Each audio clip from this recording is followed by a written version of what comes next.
Rights Watch, Meena Seshu from Sangram, which works with prevention of parent-to-child transmission. Again, we are having a lot of problems.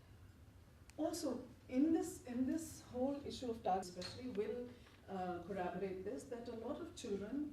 Children are part of the AIDS epidemic in India, yet they've been virtually overlooked by the government's AIDS policy. And we're calling on the government to pay attention to children, to realize that they're both a part of groups that the government has focused on as high risk, but they're also a greater part of the epidemic that simply hasn't gotten any attention. Children are a large part, and worse, children who are otherwise affected, children who are orphaned, children who have caregivers living with and dying of HIV/AIDS, aren't getting any protection. They're being pushed out into the streets and into the worst forms of child labor, and yet their numbers haven't even been counted.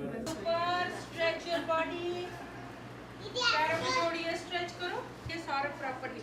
Do it properly. Aankhein band. Suryaye Namah.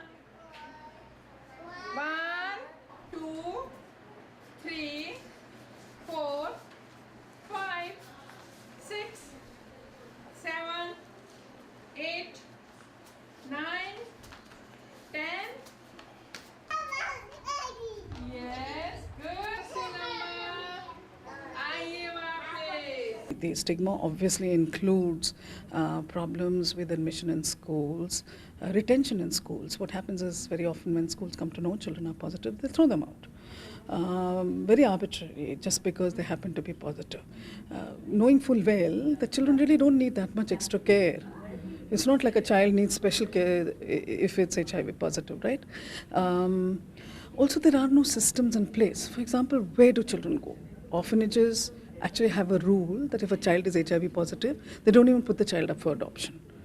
So there's one level, there's a huge hole, there's a huge gap in policies. Shashankasan, सब लोग relax करिए. Mountain बनाएंगे body का. Mountain एकदम अच्छे से आंखें बंद करके ले. कोई बच्चा शोर नहीं. नहीं ये ना कोई बात नहीं. और ला देंगे आपको. कोमल.